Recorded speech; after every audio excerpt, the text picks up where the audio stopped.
Hello friends, this is Ruchira Vaidya and you are watching my CA Final Audit channel, that is YouTube channel for CA Final Audit students. Now friends, in this lecture we are going to do with SA 230, that is audit documentation. Now we begin with the definition. What is the definition of audit documentation? Now friends, it says audit documentation is the record of audit procedures performed, relevant audit evidence obtained and conclusions the auditor has reached. Now friends, to discuss audit documentation is also known as audit working papers. Okay, now we come to the second point, that is nature and purpose of audit documentation. Now what is the purpose of audit documentation? Now it says that the audit documentation that meets the requirements of this standard on auditing and the specific documentation requirements of other relevant standards on auditing provides evidence of the auditor's basis for a conclusion about the achievement of the overall objective of the auditor and evidence that the audit was planned and performed in accordance with this standard on auditing and applicable legal and regulatory requirements. Now friends, audit documentation also serves several other purposes. Now what are those purposes we will be looking? Number one, it assists the engagement team to plan and perform the audit. It assists the members of the engagement team responsible for supervision to direct and supervise the audit work and to discharge the review responsibilities in accordance with quality controls for audits. It enables the engagement team to be accountable for its work. It retains a record of matters of continuing significance to future audits. Now, we all know friends that audit documentation is the purpose which the auditor serves while conducting the audit in accordance with the standards on auditing and other applicable and legal reporting frameworks. Now before coming to the next point, that is form, content and extent of audit documentation, one more point I would like to add here. Now that is about the experienced auditor. Now an auditor, whether internal auditor or external, who has practical audit experience, he should have a reasonable understanding of the audit processes, standards on auditing and applicable legal and regulatory requirements, the business environment in which the industry, in which the entity operates, the auditing and financial reporting issues relevant to the entity's industry. Now friends, we come to this point, that is the form, content and extent of audit documentation. This is also an important point. Now what does it say? The auditor shall prepare audit documentation that is sufficient to enable an experienced auditor having no previous connection with the audit to understand what things. Now these are the following things: the nature, timing and extent of the audit procedures performed to comply with the standards on auditing and applicable legal and regulatory requirements.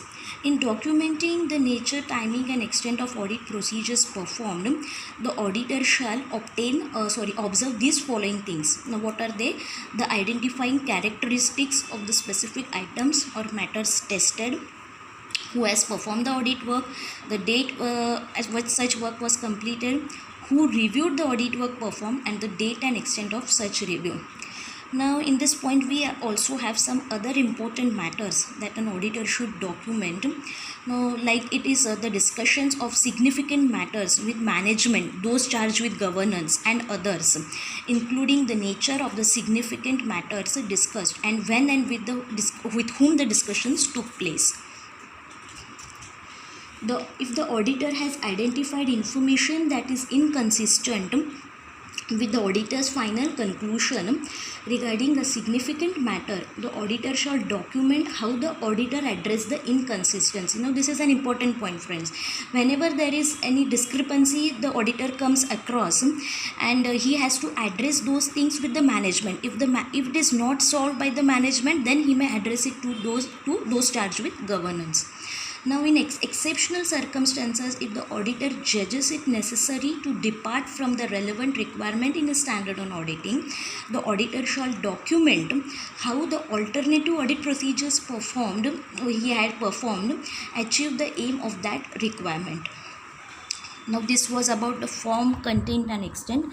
Now friends, coming to the important point, which is also likely asked in exams, that is factors affecting the form, content and extent of audit documentation. So that is why I've written here, it is important, it's asked in exams. Now let's discuss that. Now the factors that affect the form, content and extent of audit documentation are as follows. The size and complexity of the entity, the nature of the audit procedures to be performed, the identified risk of material misstatement, the significance of the audit evidence obtained, the nature and extent of exceptions identified by the auditor, the need to document a conclusion or the basis for a conclusion, the audit methodology and tools used. Now this was about the factors affecting the form, content and extent. Now friends, we come to the next point, that is working papers and auditor's role. Now what does it mean? The records prepared by the auditor should give the following details, like procedure applied, tests performed, information obtained, important conclusions reached. Now examples of audit documentation are audit program, analysis, memorandum, letters of confirmation, representation, letter abstracts, schedules or commentaries, etc. Now friends, we come to the next point, that is audit completion memorandum. Now what does it says? The auditor may consider it helpful to prepare and retain as part of audit documentation a summary. Sometimes it is known as completion memorandum. What is it? It describes the significant matters identified during the audit and how they were addressed, or that includes cross references to other relevant supporting audit documentation that provides other information. Now friends, we have covered all the points here. Now friends, I would like to take a question on it which would help you a lot. Now the question is about the auditor's responsibility to provide access to audit working papers to regulators and third parties. This is also an important question which may come in exam, so I am covering up here. Now friends, as we all know, the auditor should not provide access to his working papers to any third party without specific authority or unless there is a legal or professional duty to disclose. Now as we know friends, that clause 1 of part 1 of second schedule to the Chartered Accountants Act 1949, it says that a CA in practice shall be deemed to be guilty of professional misconduct if he discloses information acquired in the course of his audit or the professional engagement to any person other than client without the consent of the client. Now SA 200 also says that if there is a request to provide access by the regulator or legal requirement, then the same has to be complied with after informing the client about the same. Now also SQC1, that is Standards on Quality Control 1, provides that audit documentation is the property of the auditor, that is the working papers are the property of the auditor. He may at his discretion make portions or extracts from the audit documentation available to the clients, provided such disclosure should not undermine the validity of the work performed or the independence of the auditor or his personnel. So now friends, what is the conclusion?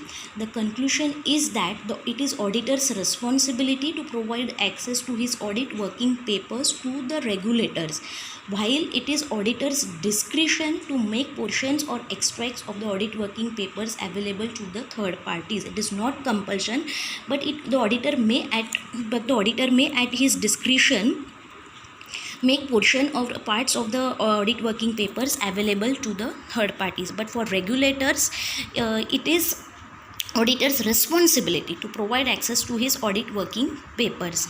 Now friends, we have completed our standard on auditing, that is SA 230 audit documentation.